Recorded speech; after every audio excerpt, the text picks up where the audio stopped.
Hello, I'm John Coleman from Apocus Stacey's, an Institute for the Humanities and Alternative College and High School here on New Milford, Connecticut, USA. This is episode 251 of A Conversation today with David James Rodriguez. And before we catch up with David, just one announcement and two.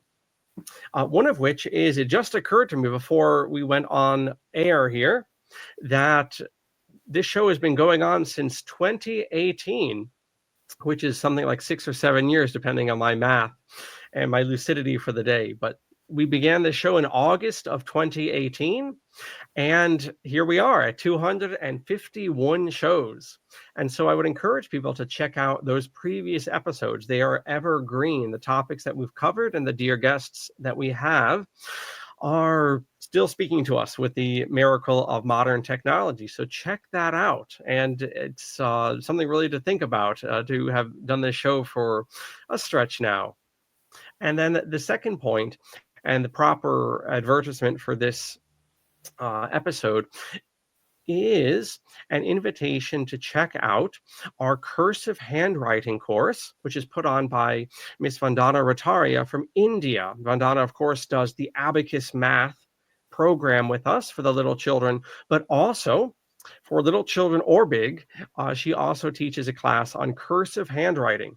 And as we spoke about, if you go to our page, our EJ classes collaboration, Vandana and I get actually quite deep into the philosophy of writing and particularly handwriting. It's a lot more than just the utilitarian reproduction of letters and sounds. Handwriting has a quality to it which cannot be reproduced in text, in typewritten text. So check that out, that conversation, and do check out and do consider, please, enrolling in Vandana's course.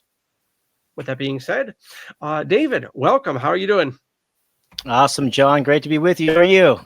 Oh, I'm well. I'm still plugging away here. It's a beautiful day in Connecticut, and just enjoying the high summer, as we say here.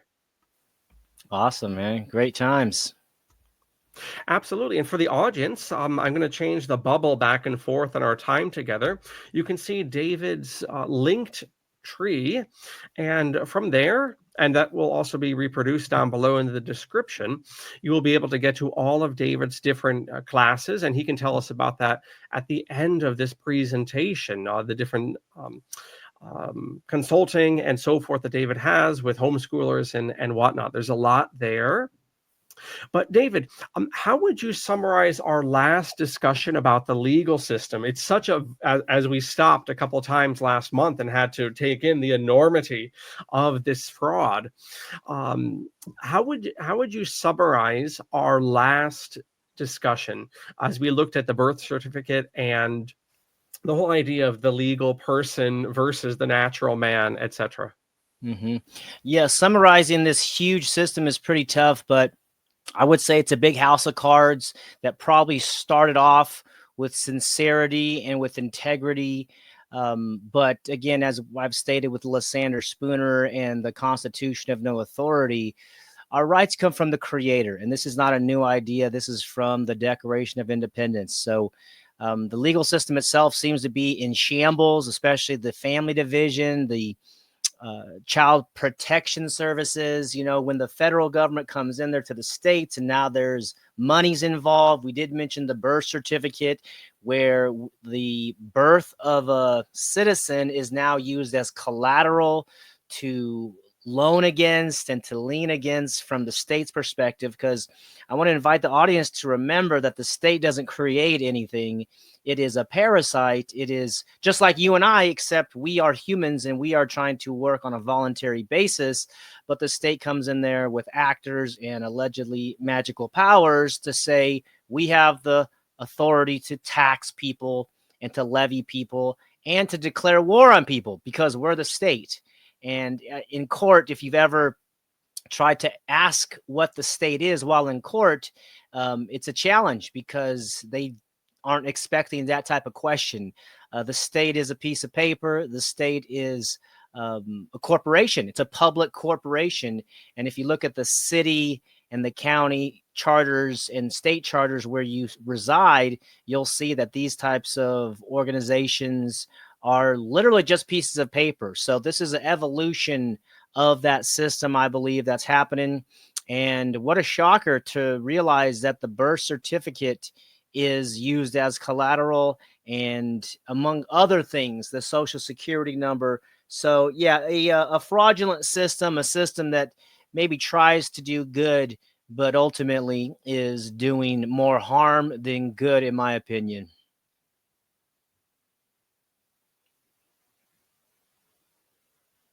You're muted. Can you unmute yourself? I think. Let's see.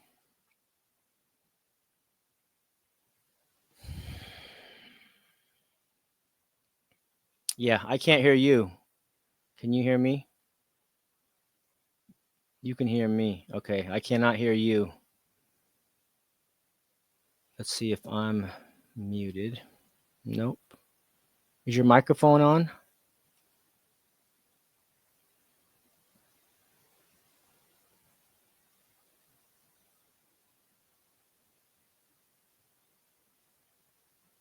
I see your lips moving, but I do not hear you. Oh, there we are. Well, that's me.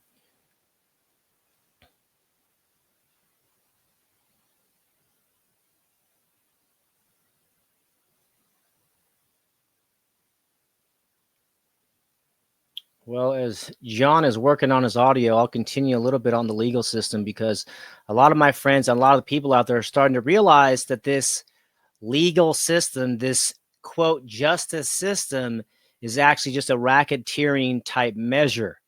And schools are one of the worst ones because they mandate attendance. So to mandate attendance, oh, here he is. Hey, David. David, I'm gonna snip all this out. I suggest I'm gonna ask you to represent the Mhm. summary, just to Yeah. go over all that, because it was kind of choppy on my end and I'm sure on your end. Okay. I'll chop all this out, and then also let's cut our camera. So I'm gonna reintroduce all of this, not from the top, but for the hmm first question. hmm Can you cut your camera, please? Yep. And that should solve the problem, because I know last time we met too, I had to chop out quite a bit hmm because just because of the tech problems. But this should do the runaround. Of course, whenever we're Okay. talking about something serious, it always does get a bit choppy, which is suspicious. Yeah, I agree. Okay, so I'm gonna begin with the question to recap, and I'm gonna hmm count down. I'm gonna count hmm down, and I'll know to chop things out. So, David, I'm gonna Yeah. count down from 3 and 2. All right, David, for technical reasons for our audience, we're going to cut the cameras and focus on the audio content here. Can you recap for us last month's presentation? We looked at the birth certificate, Lysander Spooner, legal personhood. How would you recap our last session together? It's a lot, but the reality is that the legal system is using people to parasite from and to defraud. As Lysander Spooner pointed out, you're not bound to a contract you never signed. However, if you go back to the Declaration of Independence, it does say our rights come from the Creator. So there was this known truth that your life and liberty, these freedoms and rights, come from Source or God or nature, humanity, and they don't come from the state. However, when the Constitution was written, somehow they included something in there about the state has the right to levy and impose taxes as well as to declare war. So then that from that rotten root, the fruit also is rotten. And in terms of the birth certificate, the social security number, it's unbelievable how much we've been lied to, deceived over at least 100 years and even before that. So as we're stepping through this fraudulent system, it's important to understand that we are going to build the new contract system based on consent, based on voluntary interactions, and full disclosure of the terms. And it's so interesting because in the Social Security card, anybody who's gotten one of those cards, if you look at the bottom edges, it has a perforated edge, and it's connected to a contract which you don't even see.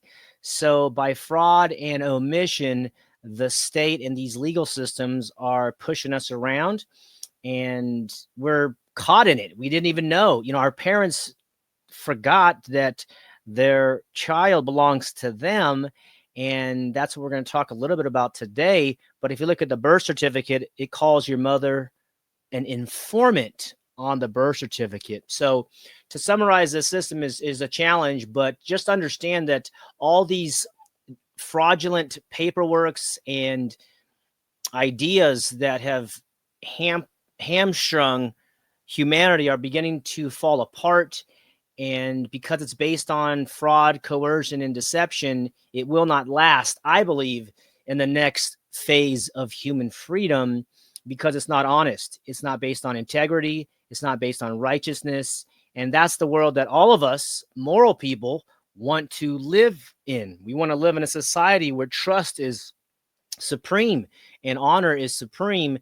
And that's going to take a redefining and a reprogramming of what we want in society, whether it's success or abundance or love or strong families. I mean, these are basic concepts that occur kind of not very emphasized in culture, except through movies and television, but they're the core of Western civilization. They are the core of liberty and classical liberalism.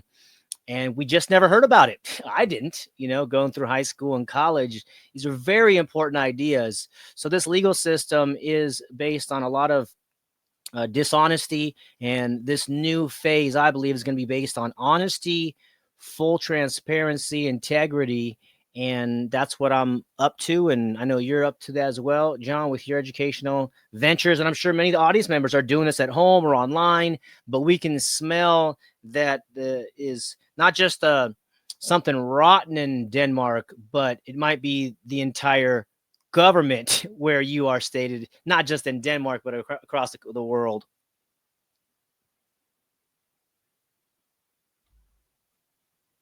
Excellent. A good Shakespearean reference there. I always approve of such. So very, very good. Something's rotten in the state of Denmark. Excellent. And, we're going to focus primarily, lest I bite off more than we can chew, the both of us, as I did last month. We're going to focus primarily on parens patriae and contracting. But, with our interest, David, in education, to make a parallel, whatever words we might have for men like Horace Mann, with two N's, Horace Mann from Massachusetts in the 19th century, or John Dewey from the University of Chicago in the 20th century, from my point of view, in fairness to those men, however much we might disagree with them and their systems, we cannot say in any way, shape, or form that present public school is verbing their ideas. It's at best, it's verbing a pastiche rather of their ideas. They're half implemented. And sometimes we need to, not you and I, but just in general with the education critique, we need to realize that the vision of these men, however faulty, has not nearly been instantiated. It's a pastiche. And likewise, with the legal system, I'm impressed by something you brought out just now about full disclosure of contract. Mm-hmm. And so the system we labor under, perhaps, certainly enjoy, to use a very weird legal term, to enjoy, all of us U.S. citizens will be tickled to know that being fined, imprisoned, taxed are considered benefits in the U.S. Code.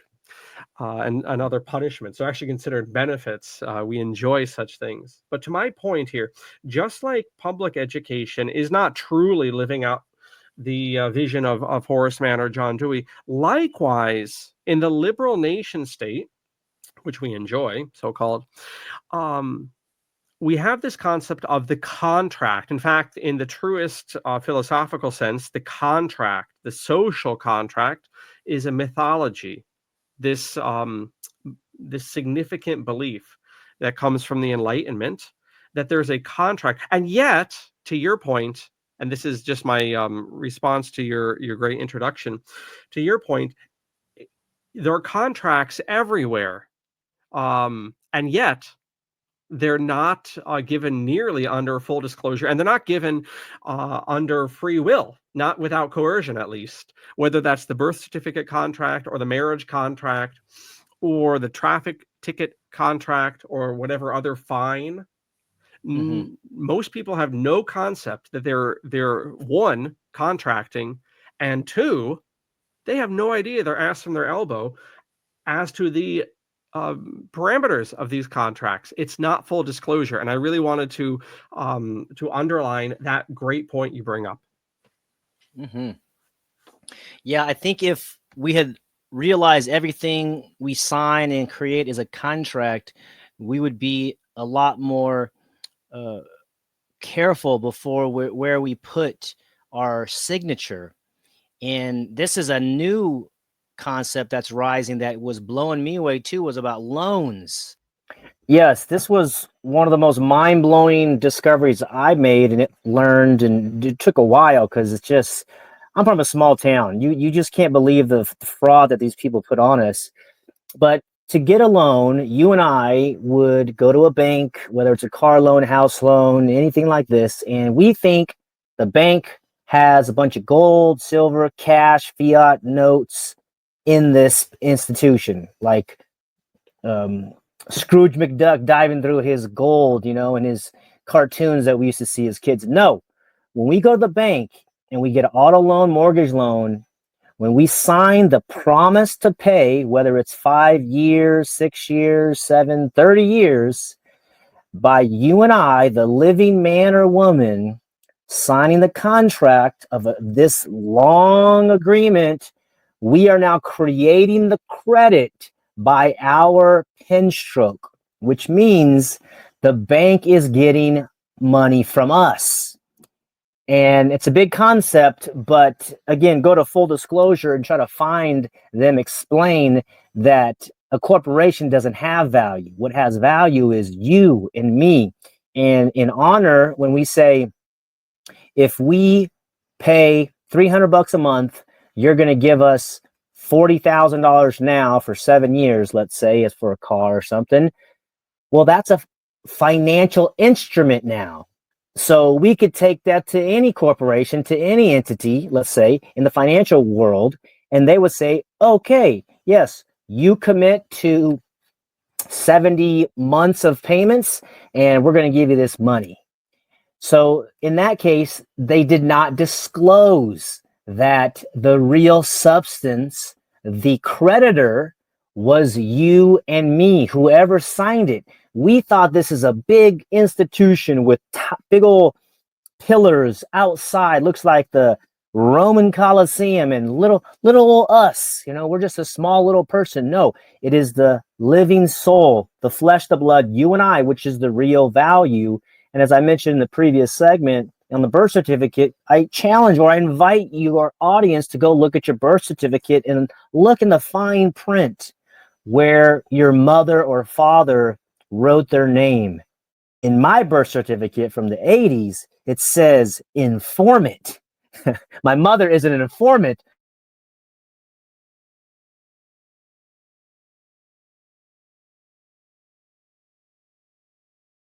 And that goes to the financial system and all the lies and deception there. So full disclosure is so important because between honorable parties like John Coleman and David James Rodriguez, when we do a contract, we put the terms out fully and we say, here's what I'm going to give, here's what you're going to give, here's what I receive, here's what you receive, and we put little clauses in there. If there's conflict or dispute, we have a third party to go to, and etc. Timelines, deadlines, these kind of things. We don't hide it. But as I mentioned, the Social Security card has perforated edges where you're not allowed to see the contract. So this is the evolution of contracting and where it's going. We've been defrauded. And I think, hopefully I read the quote from Colonel Edward Mandell House in the previous show regarding that an individual would be required to register his biological material, and that's how they would keep us in check. So that was, I think, 90 years ago. And sure enough, in China, they're doing facial recognition. They're saying how good CBDC, which is central banking digital currency, facial recognition, social credit scores, and they have persuaded the poor Chinese brothers and sisters of Earth over there that this is a good thing because we got to keep the bad people away. Well, in America, we have a revolutionary spirit. We know that King George was a bad guy, and we know that our rights come from the Creator. So this world totalitarian politicians and power brokers are trying to basically help us forget of our natural rights and then put us in these types of contracts unknowingly and unwittingly. And I have another example for the full disclosure. If there's any mothers who are giving birth soon or did give birth or will give birth, when you go to the doctor, they're going to try to get your signature on the iPad now. It's no longer a piece of paper that I've seen in recent years. It's the iPad, and they say, oh, yeah, we got to do these procedures, whatever they are, check the sonogram or whatever they need to do.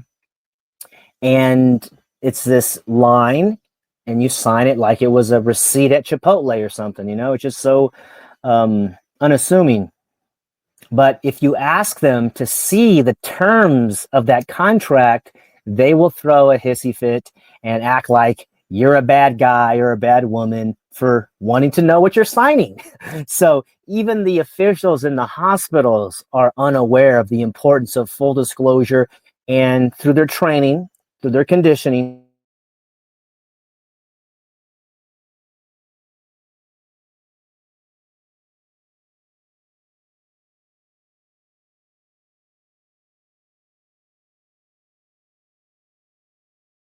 duped any longer. Would you agree, audience members? We don't want to be deceived. We don't want to be lied to. We're sick of it.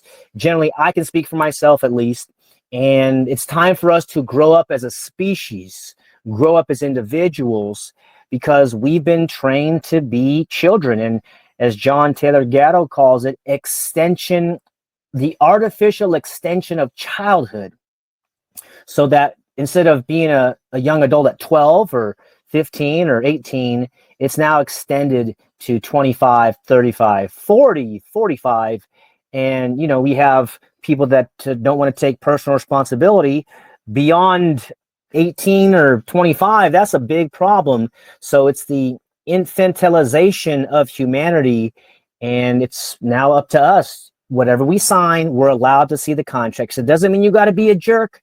Doesn't mean you got to be disrespectful, but if they're trying to have you sign a contract, I'll sign the ticket.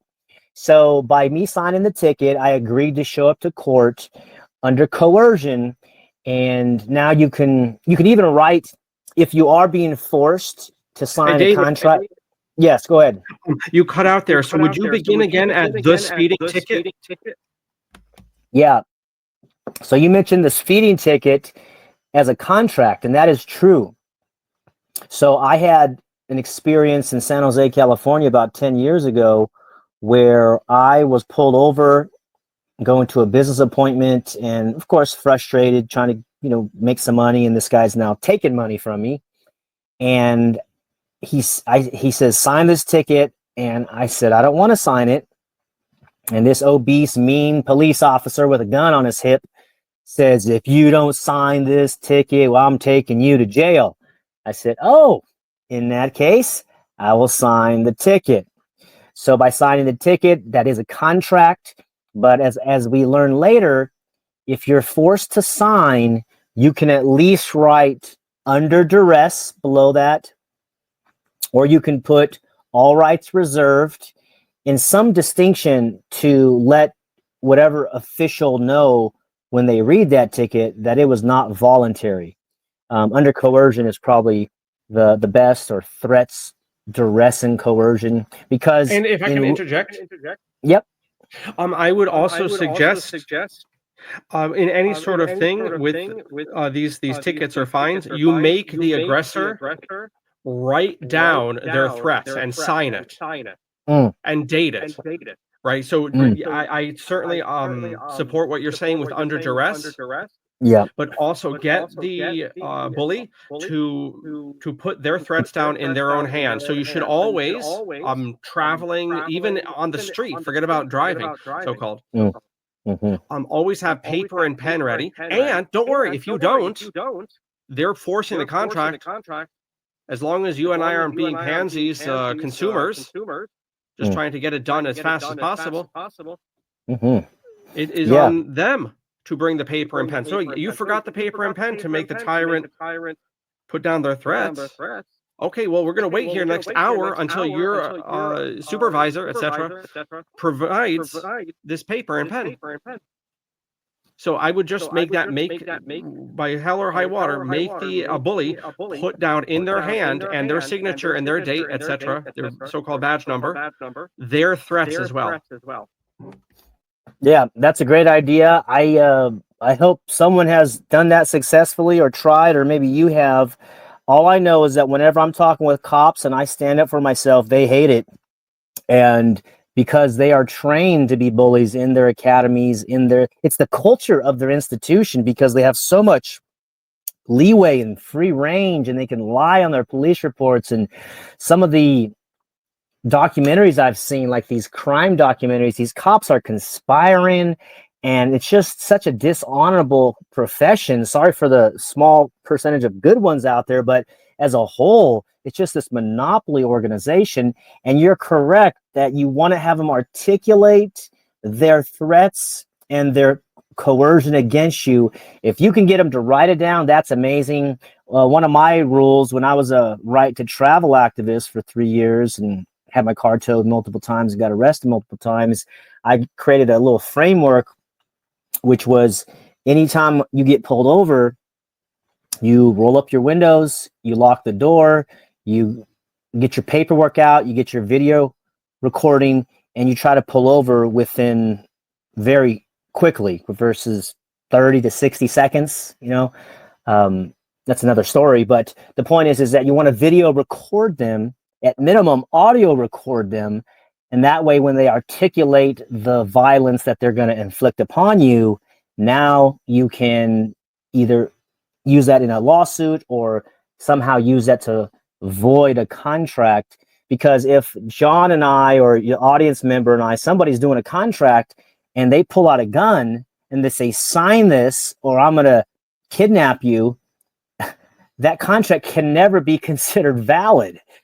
But if you say it's the city that's doing it or the department and make up these imaginary corporations, now these courts seem to overlook the basic condition of a valid contract, which is two consenting parties versus being coerced. So that's a great idea to have them write it down, at minimum audio record, video record, and it happens something like this.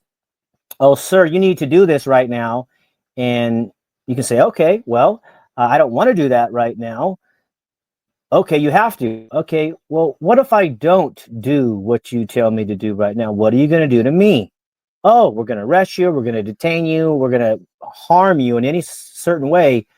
Oh, in that case, now that you've expressed the violence which you're going to exert upon me, now I will comply out of threat of my life and my property.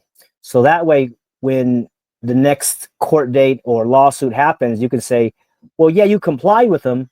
Well, I complied because he said he was going to hurt me, which is a threat, which is violence. So that would invalidate the offer, that would invalidate the command, and ideally it invalidate the contract. Thank you for that, David.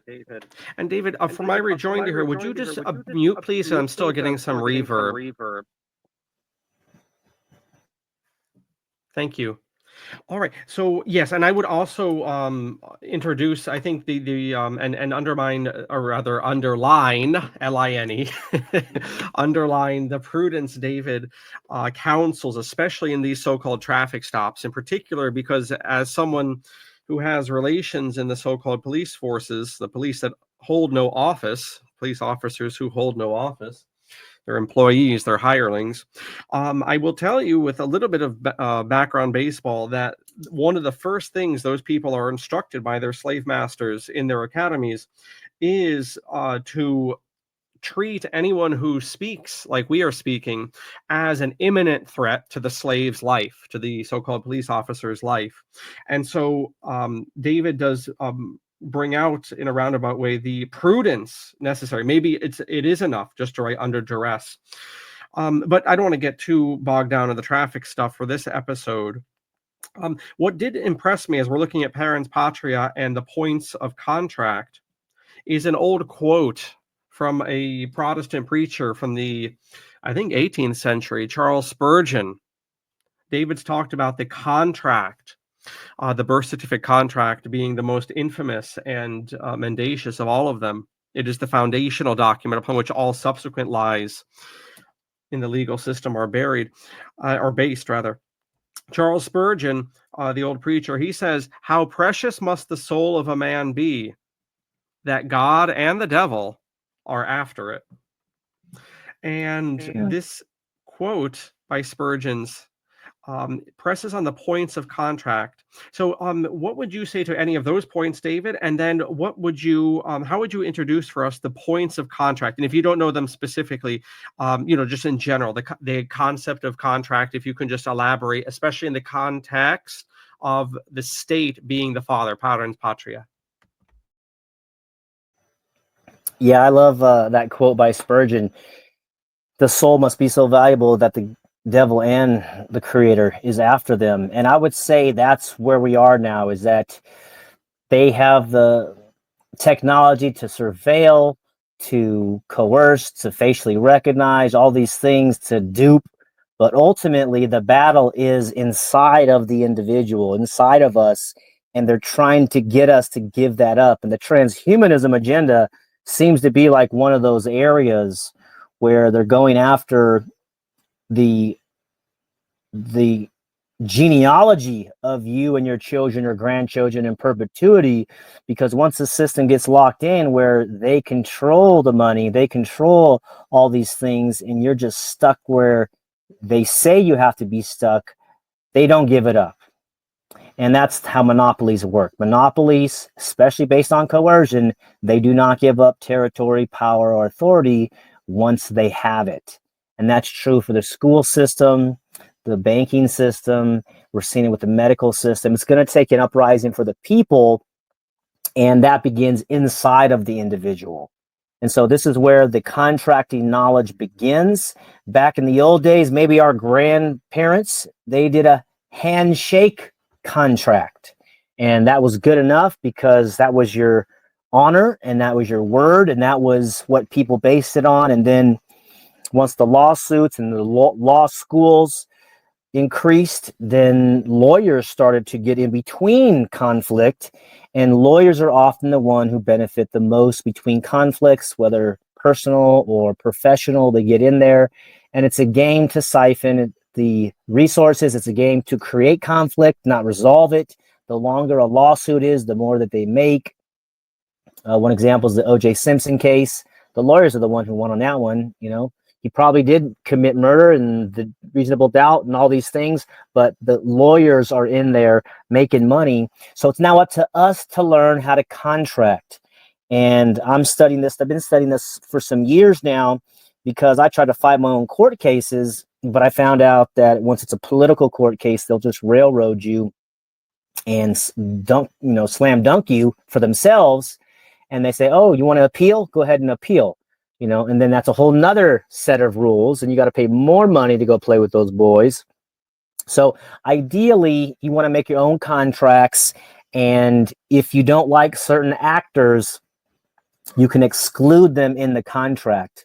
And I'm not sure the points of the contract that you're referring to, but in my experience, it has been a statement of the terms, witnesses, full disclosure, dates and signatures affirming it.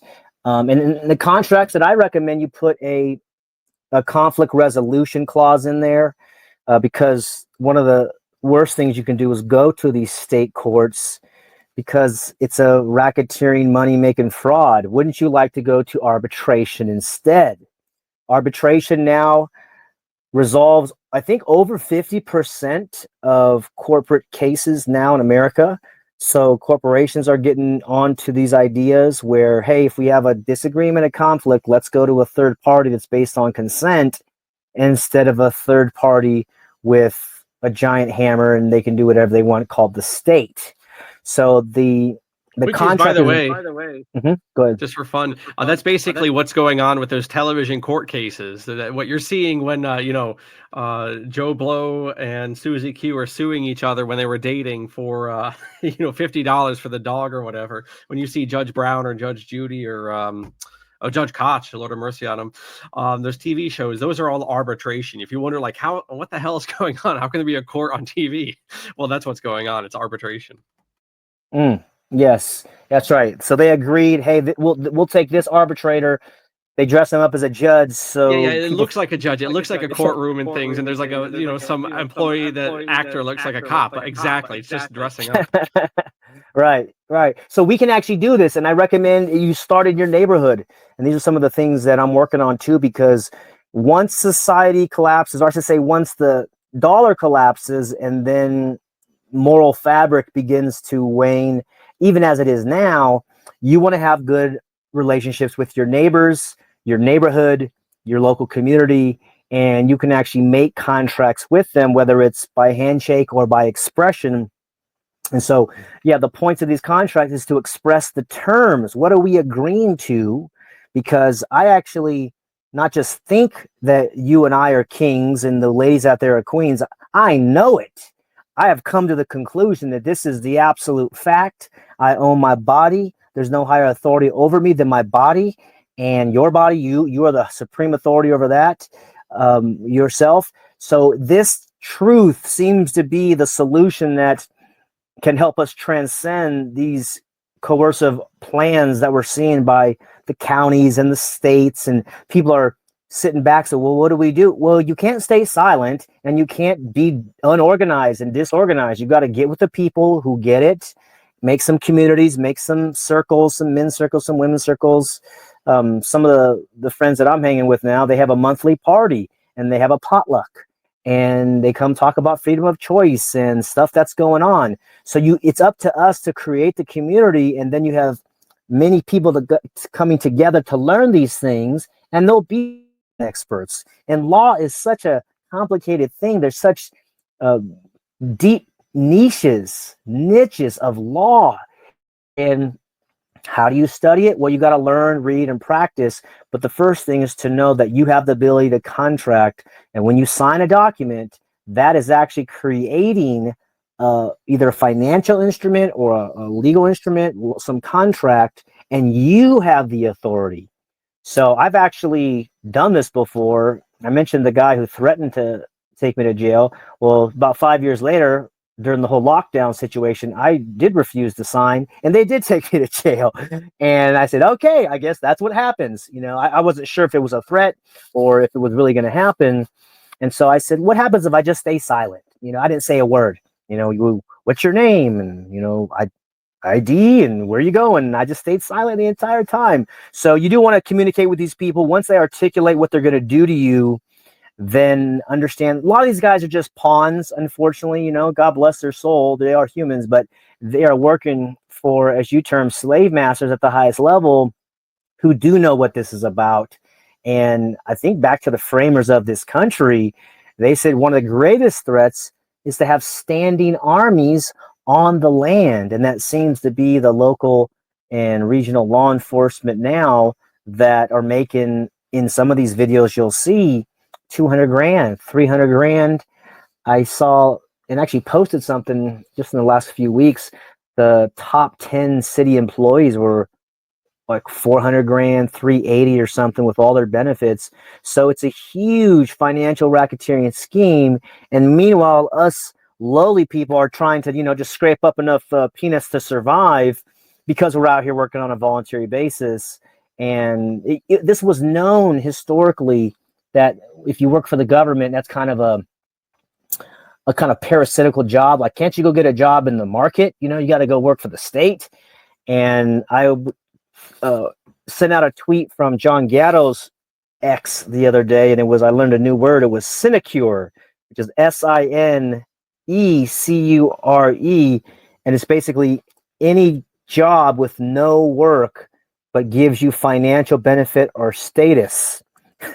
So most of these government positions, and I know there's real work in some positions. My mom was a special education teacher, and my father worked in the parks and recreation. I know there's some work involved, but in terms of being an entrepreneur, producer, creating your own clientele and marketing and these kind of things, the government job is, as Gatto calls the school, a jobs project. And then once you're in power, you can hand out jobs. Oh, you want a job? Boom, 60 grand. Want a job? 80 grand. And you can just hand out these meal tickets to your buddies and your friends as you would as a immoral or amoral person. So with contracts, I think it's very important that we all start learning that and understand, to full disclose, what the terms are is going to be the wave of the future. No more deception and fraud. And anytime somebody's forcing you to sign a contract, you can always ask them, can I see the full contract, please? And if they flinch, who cares? That's your right to know what you're signing. All right. So parens patria, the parent creates, or we can define that shortly. And I think that's a good summary of the points of contract. You hear different ones. In fact, the latest edition of Black's Law, which is not worth the paper it's printed on, has actually added before or beyond the traditional 4 points of contract: offer, acceptance, collateral, and execution. They've added legality as number 5 and capacity as number 6 to the points. But we don't need to get bogged down there, much less the revisions, how do they say it? The reimaginings of the legal system. Of course, I'm assuming everyone here knows that the legal system is not the law system. These are two separate things altogether. Parens patria. This is Apocrypha Stasis. David has his homeschooling stuff. You say, what the hell does this have to do with education? We're pressing on the nerve of things, everyone. We're pressing on the very nerve of things. We have a nation, we have a continent, and 2 and 3 continents, probably more, of people that are heavily formally schooled, whether that's public school, homeschool, private school, unschool, and almost nobody can understand what we're talking about when we're talking about these points of contract. This is the nerve, this whole concept of what? The will. That is what we're talking about. We had that great quote from Spurgeon before: how precious is the soul of a man that God and the devil are after it. And the will, David has brought this up a few times. We must underline this reality of what we're doing on this earth. And the fact is that the gold is not shiny metal, and the silver, that's not the gold on this earth. The gold, and this isn't me waxing eloquent or poetic, this is the system, as David has said. This is the very system that we, quote unquote, enjoy. It recognizes something that all of us, the educated so-called, do not grasp, which is our will. That is the fundamental gold, G-O-L-D and G-O-A-L, that this system is after, is our energy, our life force from the Creator. David, very early in our discussion, in fact, mentioned that the monetary system through the birth certificate process is based on this. This is the very thing. The same with all these fines and these fees and these taxes. Everything goes back to the will. So, to our main point here, David, anything you want to pitch in for those thoughts of mine? But also, how would we describe parens patria? And if I could just recite a legal maxim that can kind of grease the skids here: the Creator controls. The Creator controls. This is a legal maxim. The Creator controls. And the name of the game, as I kick things over to David, the name of the game is to get us to contract out of our will, to contract, to agree, knowingly or unknowingly, into another system. So parens patria, and any thoughts you had there, David? Yeah, such great points, John. I love the maxim that the creator controls. And for parents out there or people related with young people, it's really important to understand that the father and the mother of the child literally came together as one, and through your biological material created this new soul. And God bless the mother who birthed this soul. And this child is the property of the parents until whatever age you choose. It could be 12, 15, 18 is a lot, accepted as true in the US at least. But the state has an idea called parens patriae, and this is a Latin term, and it comes from English common law, and that is that the state is the parent, or the state is the father. And it's a concept that they use to mind control you and I, so that, yeah, the state's here to help us. And if it was a voluntary organization, that would be great, because it used to be churches and charities and mutual aid groups and fraternities that would help the needy. But now the state is using this as a way to justify that. Let's say they take away your child from CPS court, or they find a child in school, and teachers are mandated reporters. So if there's a bruise on the child, then they must be getting abused by their parents. And I just saw a story this last week. There was I think it was a kindergartner who fell off her couch at home and got a bruise, and upstanding family, but the parent jumped to conclusions and called CPS, and long story short, took that 6-year-old away from the parents, and I think it was for 6 or 7 months, with no probable cause, with no evidence, just with a report from the teacher. And that is because the state, through this doctrine of parens patriae, the state believes that they are equal to the mother and father. And if the mother and father are not treating the child well, then it's up to us to kidnap them and put them into foster care, and that's going to be a lot better for them. And by the way, if you're a foster parent, we're going to pay you money too, so we're going to financially incentivize this charitable venture, and then that way we get to control the situation. So the point is that the state is not our father and mother. It is the mother and father in the flesh, that is. And some of us believe in a creator, a spiritual father that actually has the highest authority and is guiding us through this spiritual battle.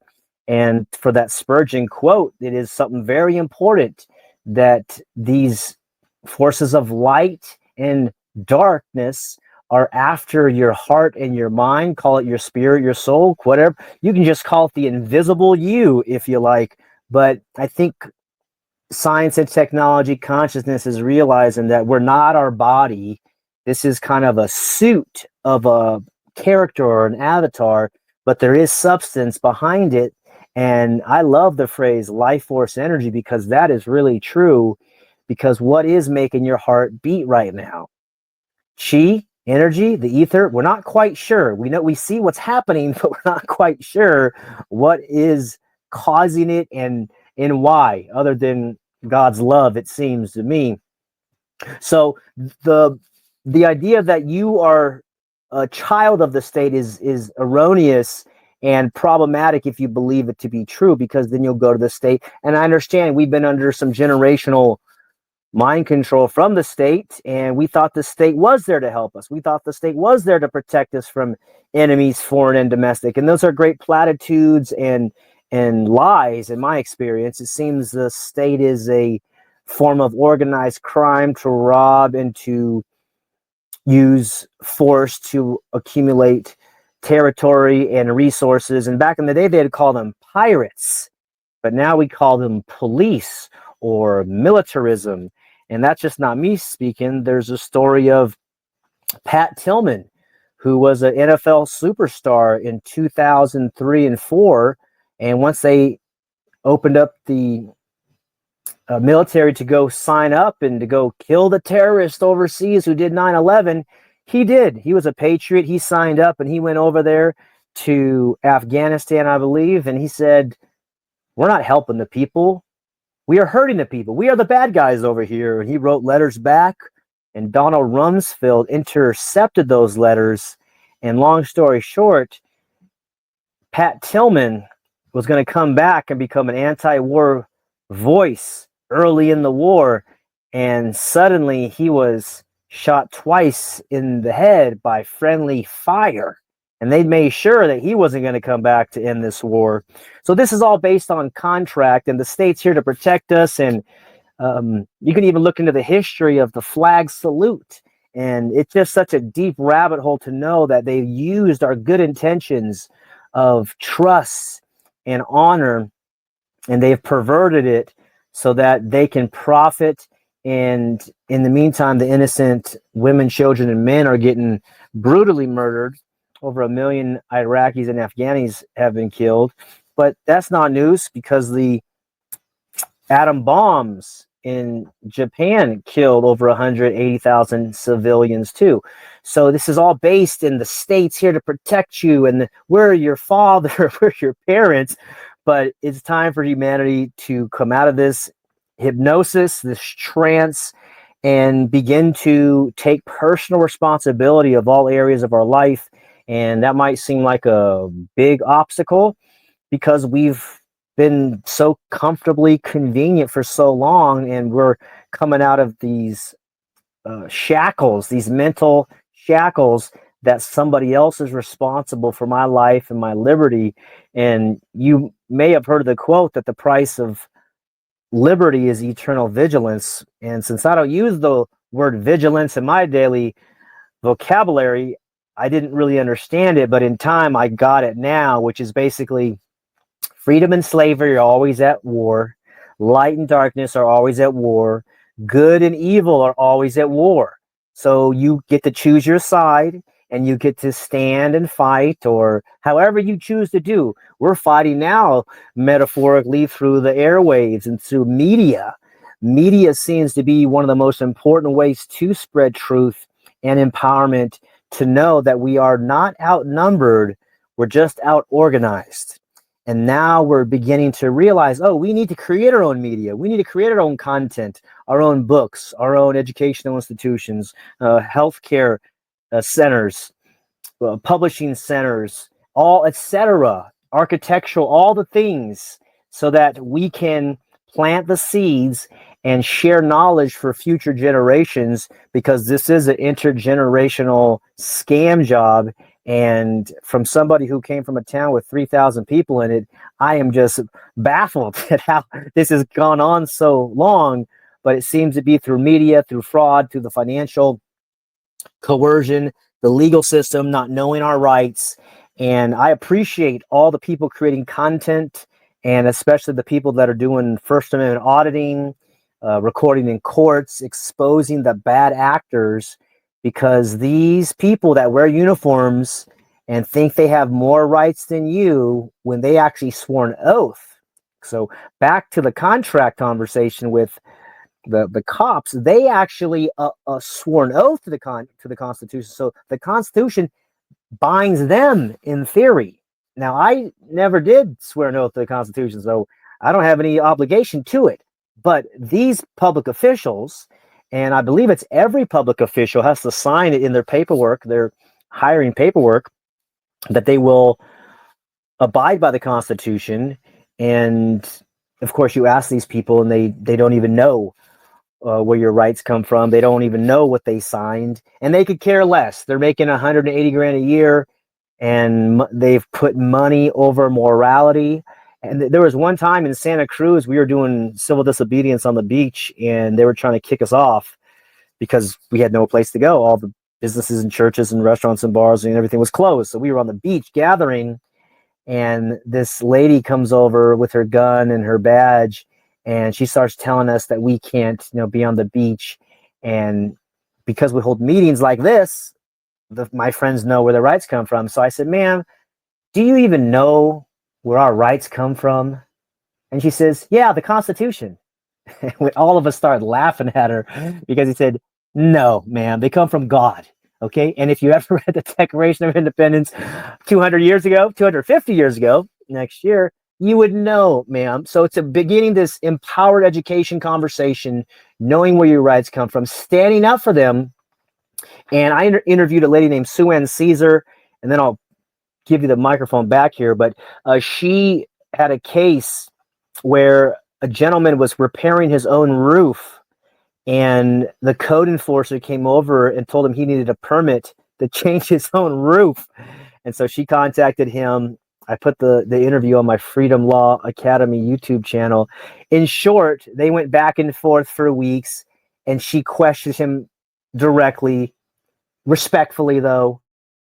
Oh, I need permission to do this? Okay. And by what authority are you telling me to do that? And where did you get that authority? And how did you get that authority? She starts quoting all this law stuff.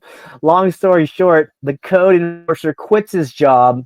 I think 2 or 3 people on the city council got fired and they quit or got replaced. And it took them forever to find another person to replace the code enforcement job because nobody wanted to do that after she just publicly and legally destroyed them in paperwork.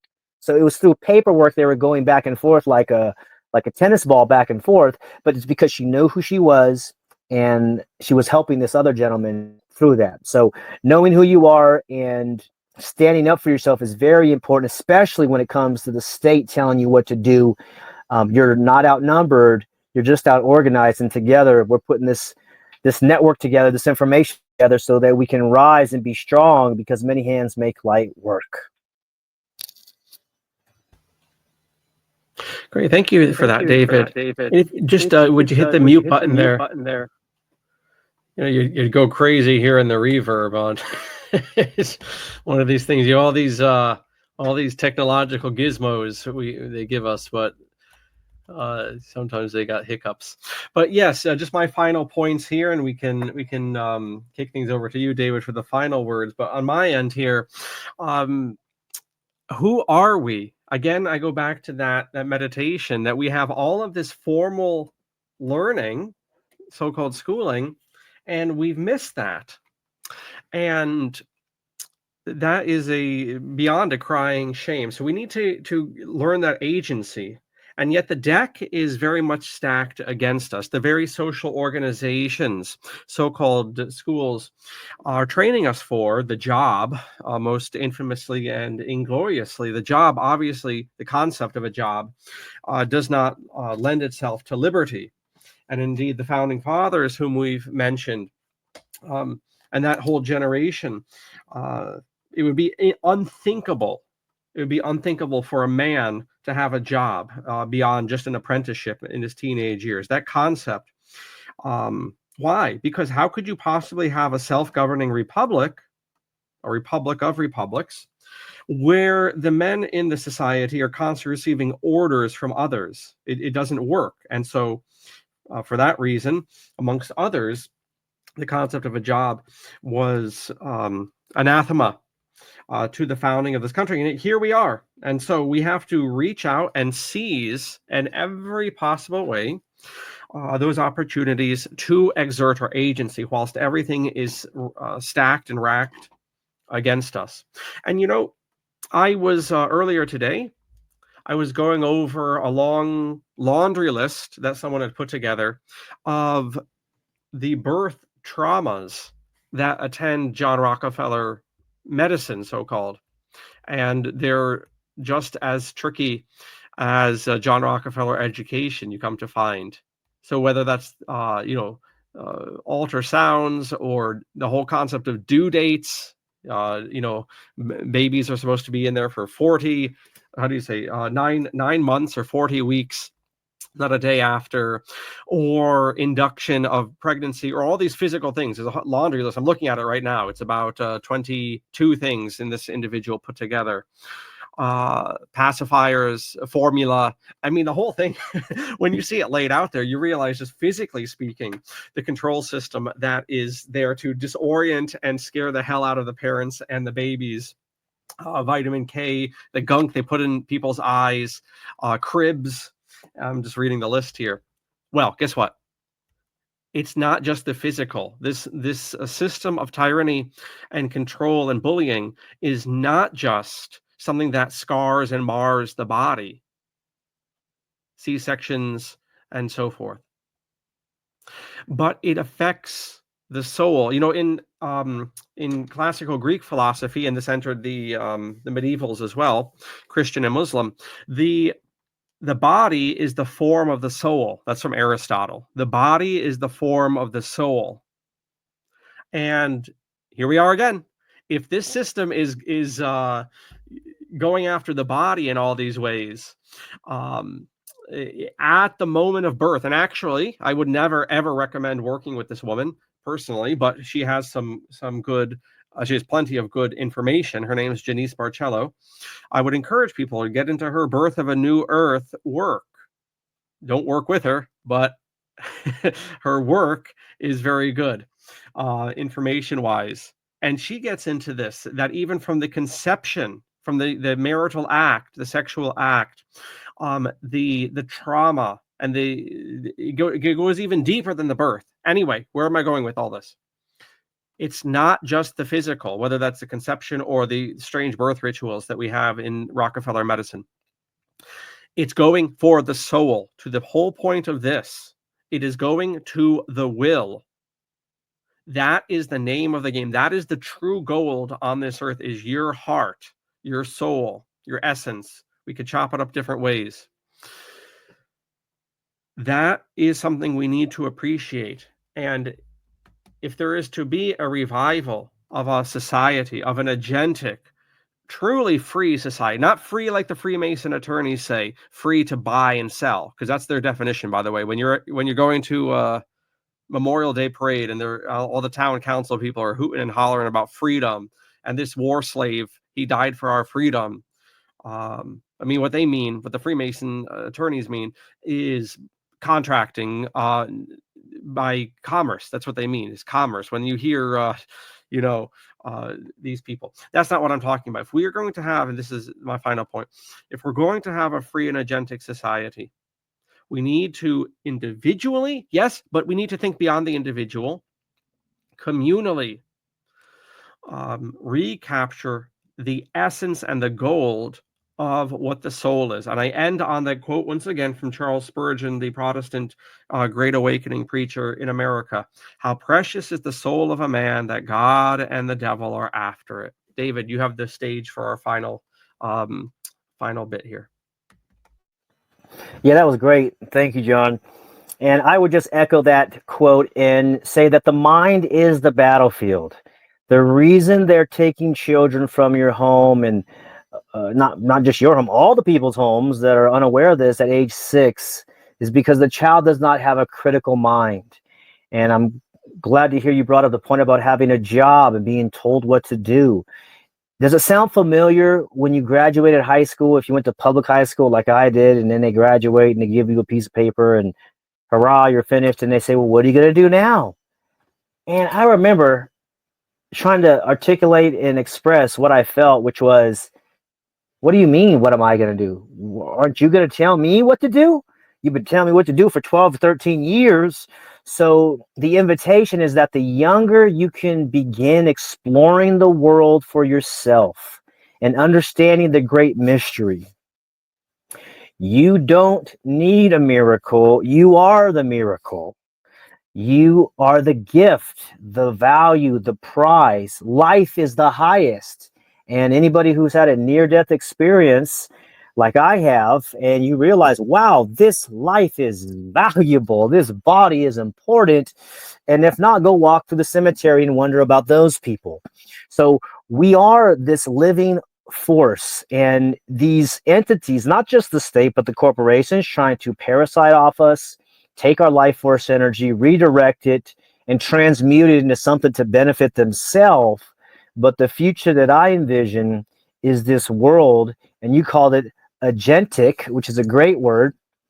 I call it a voluntary world, voluntary communities. Most of the world is voluntary now, except for the city, county, state, and federal governments and their agencies who use terroristic tactics to force us to do stuff.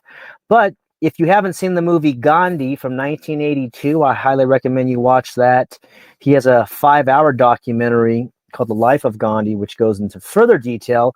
But Gandhi didn't didn't just lead the exile of the British soldiers in a short period of time. It took 30 years with multiple leaders and civil disobedience, and there was murders, and there was jailings, and just problem after problem. I think he got arrested over 25 times, some for 7 or 8, 9 months because of disobedience.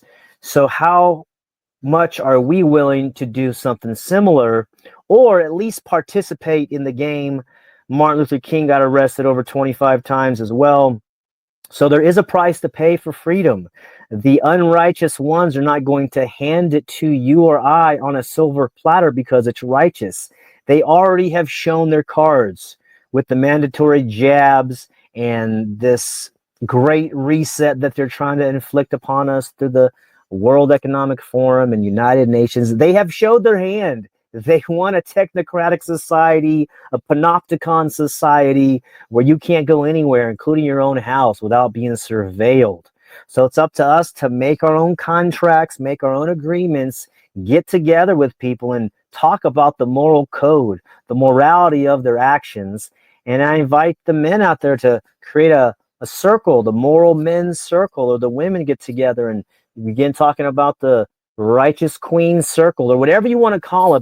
But these conversations need to be had ideally in person so that trust can be established. Because if I was in the neighborhood with John, I would go hang out and talk with him. But we're across the country, so we're using the next best thing, which is digital media and communication, hoping to tap into 1 or 2 or 20 of you out there listening to create some local leadership group there where you're residing, to begin creating these types of solutions that we see as well. Education is critical because it's not something that you finish. The commencement ceremony actually means to begin. So if we're going to create significant change in this lifetime, is going to be continual learning and doing and trial and error. Be okay with making mistakes. Mistakes are okay. There's no perfect people out there. But because we went to school, even myself have hesitation to action or hesitation in some things because of the incorrect meanings of making mistakes. And so now it's basically about taking so much action that we stumble and fall, but you're around other people who are taking action too. And that is this energy that is supportive. Like, hey, oh, you messed up too? Yeah. I failed on this launch or failed on this project, okay, good. Well, let's try again. Let's keep going, because that's what's going to take. The young people now are in awe of the world that we're seeing because they have so much information in their pocket. And the term that I heard, which is called information overwhelm or information chaos.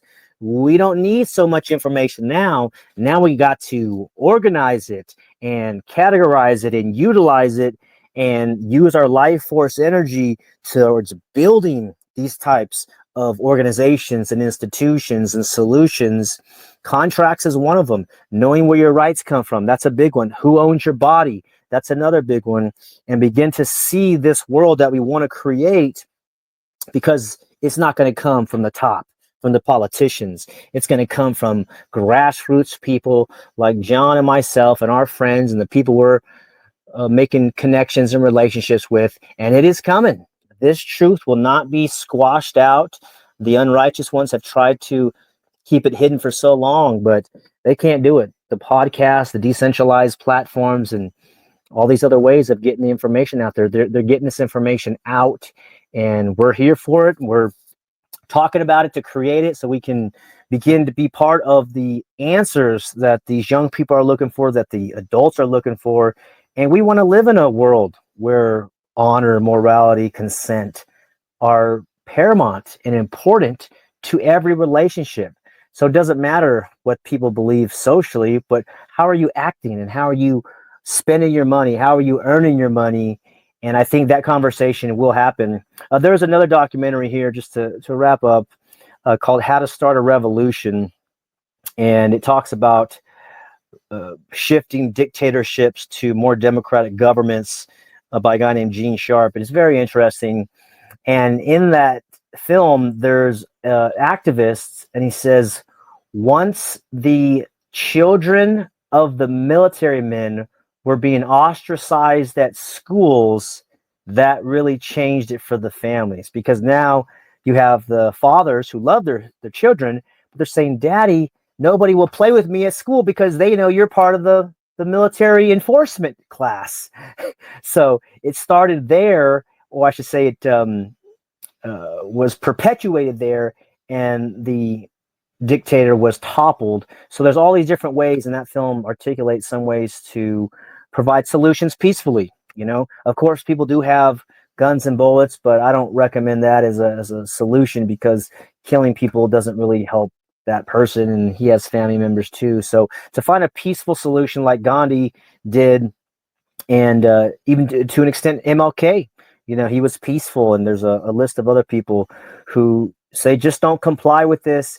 But because of the technocracy and carrying this phone device in our pocket, which can spy on us for, quote, advertisement purposes, meanwhile, the governments have back doors in these phones, as Edward Snowden showed us, how to have privacy phones, how to have private conversations where we can discuss what we really think and not feel like it's a panopticon where we have no freedom of speech and Big Brother's always looking, right? That's what Orwell was talking about.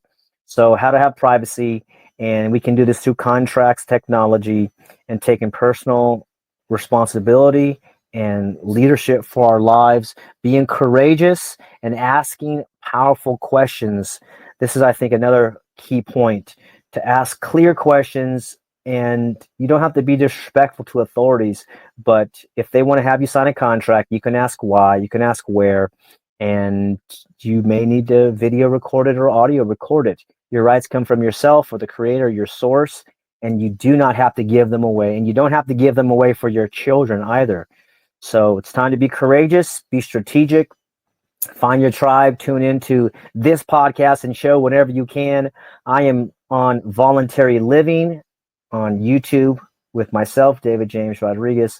And if you need some help getting a diploma or some other consulting, you can go to my Linktree /David James Rodriguez for all the different support items and ways to help you with your educational needs, or any type of consulting. I consult for contracts or law.